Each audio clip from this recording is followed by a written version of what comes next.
एक शुरुआती career researcher के लिए रिसर्च की दुनिया में आगे बढ़ना, खासकर फंडिंग हासिल करना काफी मुश्किल हो सकता है। तो आज हम इसी प्रक्रिया को थोड़ा आसान बनाने की कोशिश करेंगे और खास तौर पर एनएसएफ फंडिंग पर ध्यान देंगे।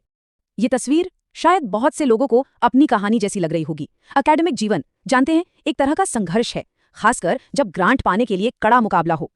और देखिए, बात सिर्फ घंटों काम करने की नहीं है, बात है उस लगातार बने रहने वाले प्रेशर की। पब्लिश करने का प्रेशर, नौकरी की अनिश्चितता का प्रेशर और इन सबके बीच एक बैलेंस बनाने का प्रेशर। यहीं पर एक अच्छी ग्रांट बहुत बड़ा फर्क ला सकती है। जरा सोचिए, कोई अपना सबसे अच्छा काम सबमिट करता है ये जानते हुए कि 80% चांस है कि वो रिजेक्ट हो जाएगा। टॉप जर्नल्स में छपने का दबाव बहुत ज्यादा होता है और यहीं एक मजबूत ग्रांट प्रपोजल गेम चेंजर साबित हो सकता है। तो सवाल ये उठता है कि इन सब मुश्किलों से पार कैसे पाया जाए। जवाब है सही रणनीति के साथ फंडिंग हासिल करना। चलिए देखते हैं ये कैसे मुमकिन है। देखिए, एक ग्रांट मिलना सिर्फ रिसर्च के लिए पैसा मिलना नहीं है। नहीं, ये आपके काम पर एक मुहर है, एक पहचान है। ये बाकी लोगों को बताता है कि आपके आइडिया में दम है और ये भविष्य में कई नए दरवाजे खोलता है। आंकड़े भी यही कहानी कहते हैं। पोस्ट डॉक्टरल ग्रांट मिलने पर पब्लिश होने की संभावना 20% तक बढ़ जाती है। इसका सीधा मतलब है ज्यादा पहचान और करियर में एक मजबूत पकड़। इसे स्नोबॉल इफेक्ट की तरह समझिए। एक शुरुआती ग्रांट सफलता की गाड़ी को धक्का देती है और फिर वो गाड़ी और रफ्तार और फंडिंग दोनों पकड़ती जाती है। चलिए अब बात करते हैं एनएसएफ यानी नेशनल साइंस फाउंडेशन की। इसे नॉन मेडिकल रिसर्च की दुनिया का बिग बॉस मान सकते हैं। अमेरिका में काम करने वाले किसी भी साइंटिस्ट के लिए एनएसएफ को जानना बेहद जरूरी है। हाँ, एक बात साफ कर दें, आज हम खास तौर पर अर्ली करियर रिसर्चर्स जैसे असिस्टेंट प्रोफेसर या उनके बराबर के पदों पर काम करने वालों के लिए जो मौके हैं उन पर फोकस कर रहे हैं। तो अगर ये आपकी प्रोफाइल है तो ये जानकारी आपके बहुत काम आएगी। तो सवाल ये है कि एनएसएफ के पिटारे में नए रिसर्चर्स के लिए असल में है क्या। चलिए कुछ सबसे खास मौकों पर एक नजर डालते हैं। सबसे पहले आता है करियर प्रोग्राम। इसे एनएसएफ अवार्ड्स का ऑस्कर समझ लीजिए। ये सिर्फ रिसर्च को सपोर्ट नहीं करता, बल्कि ये आपको अपनी फील्ड में एक रोल मॉडल के तौर पर भी स्थापित करता है। कैरियर अवार्ड में 5 सालों के लिए कम से कम $4 लाख मिलते हैं। ये किसी भी रिसर्च के लिए एक लंबी अवधि की स्थिरता देता है, जिससे किसी बड़े प्रोजेक्ट पर गहराई से काम किया जा सकता है। अगला है बीआरसी बायो प्रोग्राम। इसका मकसद है सबको एक बराबर का मौका देना। ये उन संस्थानों की बायोलॉजी फैकल्टी को सपोर्ट करता है जिनके पास शायद उतने संसाधन नहीं होते, ताकि वो भी बड़े संस्थानों के साथ मुकाबला कर सकें।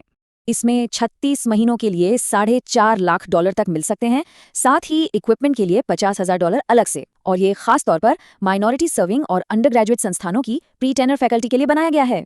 अब बात करते हैं सीआरआईआई की। इसे कंप्यूटर साइंस और इंजीनियरिंग की दुनिया में नए लोगों के लिए एक लॉन्च पैड की तरह समझ सकते हैं। अगर इससे पहले कोई फेडरल फंडिंग नहीं मिली है तो ये ग्रांट रिसर्च शुरू करने के लिए वो जरूरी पहला पुश दे सकती है। 2 सालों के लिए $1,75,000 तक। सीआरआई एक जबरदस्त बूस्ट है, लेकिन इसमें एक खास शर्त है। ये सिर्फ उन रिसर्चर्स के लिए है जिन्हें पहले कभी प्रिंसिपल इन्वेस्टिगेटर यानी पीआई के तौर पर कोई फेडरल ग्रांट न मिली हो।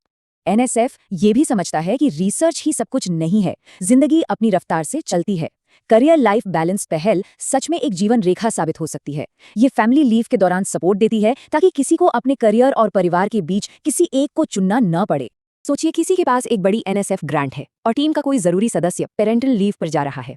ये सप्लीमेंट उनकी जगह किसी और को कुछ समय के लिए रखने के लिए $30,000 तक दे सकता है, ताकि रिसर्च का काम न रुके। तो ठीक है, अब इन मौकों के बारे में जानकारी तो मिल गई, पर अब आता है सबसे जरूरी हिस्सा। असल में इनमें से किसी एक के लिए अप्लाई कैसे करें। ये रहा पूरा रोड मैप। पहला कदम सही प्रोग्राम ढूंढना। दूसरा आरएफए यानी रिक्वेस्ट फॉर एप्लीकेशन को ऐसे पढ़ना मानो कोई इम्तिहान दे रहे हों, हर छोटी बड़ी बात मायने रखती है। तीसरा एक टाइमलाइन बनाना ताकि आखिरी मिनट की भागदौड़ ना हो। और आखिर में प्रोग्राम ऑफिसर से बात करना। यकीन मानिए, उनका फीडबैक बहुत कीमती हो सकता है। आखिर में इस बात पर जरा गौर कीजिए, महान विचारों को पंखों की जरूरत होती है और लैंडिंग गियर की भी। रिसर्च पंख है और एनएसएफ से मिली ग्रांट वो लैंडिंग गियर बन सकती है जो उन विचारों को हकीकत की जमीन पर उतारने में मदद करे। शुभकामनाएं। Hey everyone, welcome back. Subscribe to AI Skills Learn for more awesome content. And don't forget to like and share this video.